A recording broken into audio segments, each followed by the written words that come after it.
Fala pessoal, tudo bem com vocês? Aqui quem fala é o professor Orion, do Cursinho da Imaculada Conceição. E na aula de hoje a gente vai conversar sobre razão e proporção. Então a razão entre dois números ela é dada pela sua divisão, obedecendo à ordem na qual elas foram dadas, certo? Tal razão ela pode ser representada na forma fracionária, decimal e percentual, né? Então são três formas que eu posso representar essa razão. E a relação entre duas ou mais razões é uma importante ferramenta para solucionar problemas práticos, né? E essa igualdade ela é chamada de proporção, certo? Vocês vão ver quando a gente montar a proporção, começar a falar sobre a proporção, que a gente vai revelar para vocês uma regra muito utilizada aí, em diversos problemas matemáticos, né? Então, para falar de razão, considere dois números racionais, x e y, com um y diferente de zero, porque y vai ser meu denominador, certo? E a razão de x por y nessa ordem, ela é dada pelo quociente, né? Então, se eu tenho dois números racionais, x e y, lembrando que eu falei que quando eu formo uma razão, eu preciso prestar atenção na ordem. Então, o primeiro elemento dado na razão, ele é igual ao meu numerador, ele vai ser o numerador da fração, e o y, ele vai ser o denominador dessa fração. E não existe divisão por zero. Por isso que y tem que ser diferente de zero, não pode ser igual, porque uma fração 1x divididos por zero não existe, certo? E aí vamos ver no exemplo. A razão entre os números 3 e 4 e 5 e 7, né? Lembrando que a gente tem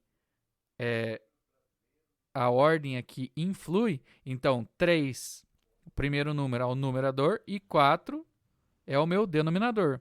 No segundo caso, 5, meu numerador, e 7, o meu denominador. Se eu trazer para as letras, então, 3 vai ser o x e 4 vai ser o y, no primeiro caso. E no segundo caso, x igual a 5 e 7, y igual a 7. Então, a gente deve ficar bastante atentos na ordem na qual os números são dados, E como eu falei, primeiro número sempre será o numerador e o segundo número sempre será o denominador. Por isso, o y, segundo número, sempre diferente de zero. Logo, a minha fração, a minha razão em forma fracionária é 3 sobre 4 para o primeiro caso e 5 sobre 7 no segundo caso. Beleza, pessoal? E aí a gente pode falar sobre a definição de proporção, Quando igualamos duas razões, estamos formando uma proporção. Então, eu preciso de uma razão, no caso, duas razões, mas eu preciso de razão para definir ou formar uma proporção. Considere duas razões, certo? Em que B é diferente de zero e Y diferente de zero. Então, no nosso exemplo, eu tenho A sobre B, uma razão, e X sobre Y, outra razão. Por isso, B e Y são meus denominadores, logo, como a gente falou, não posso ter denominador igual a zero, porque não existe fração, uma divisão por zero.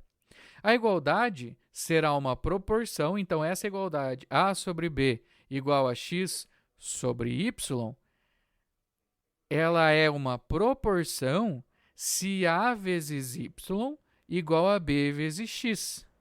Ou seja, se eu multiplicar cruzado, encontrarmos uma igualdade verdadeira, então teremos uma proporção.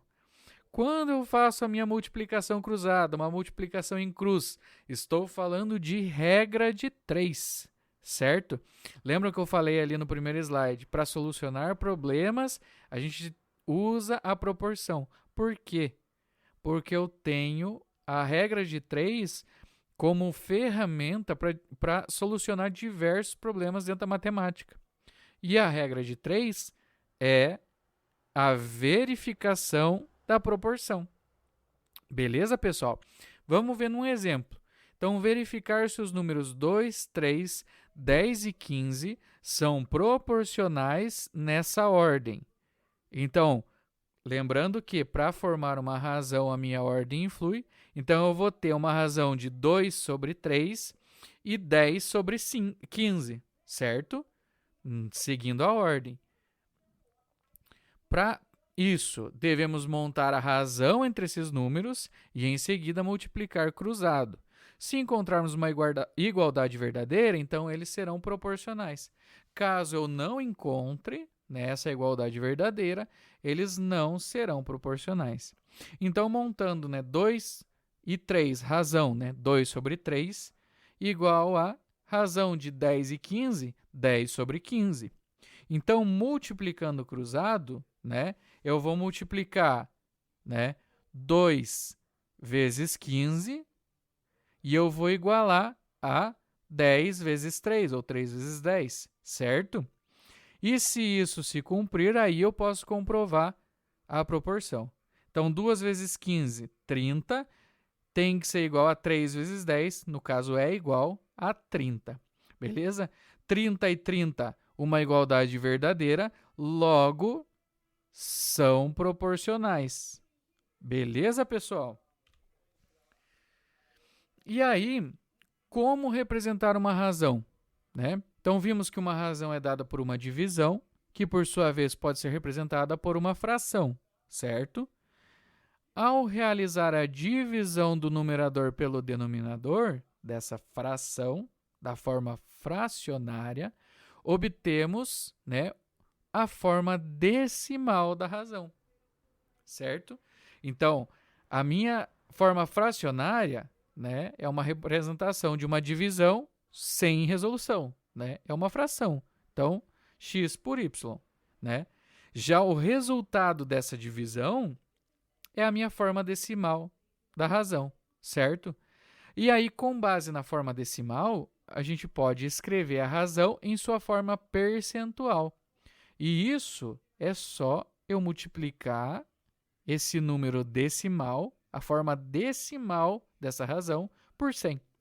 E aí a gente vai ver no exemplo como é que fica.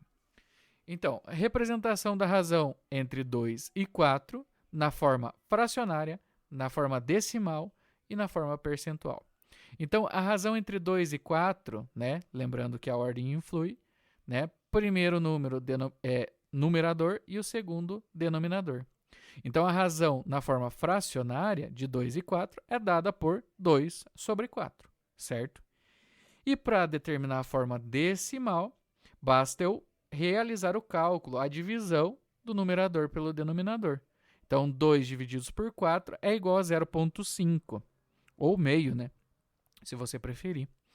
Então, portanto, 0,5 ou meio é a representação decimal da razão dos números 2 e 4.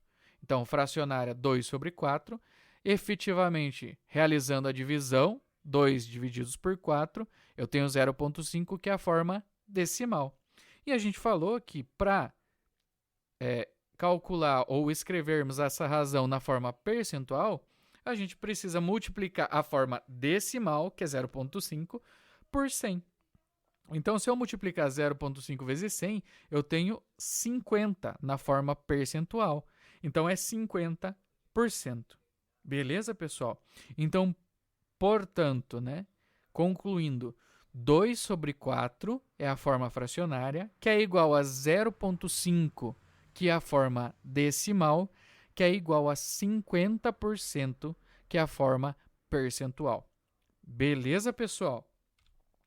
Então, a aula de hoje foi essa, para que vocês pudessem entender razão e proporção, as formas de escrever uma razão, como se dá a proporção e como comprovar se a proporção é real, lá com a regrinha de 3, e se a multiplicação em cruz resultar numa igualdade verdadeira, eu tenho proporção. Caso contrário, eu não tenho proporção. Beleza, pessoal? Então, em caso de dúvidas, deixem nos comentários do vídeo, procurem a coordenação do cursinho que eles vão passar a dúvida de vocês e a gente vai tentar sanar da melhor maneira possível. Beleza, pessoal? Desejo a todos bons estudos e até a próxima.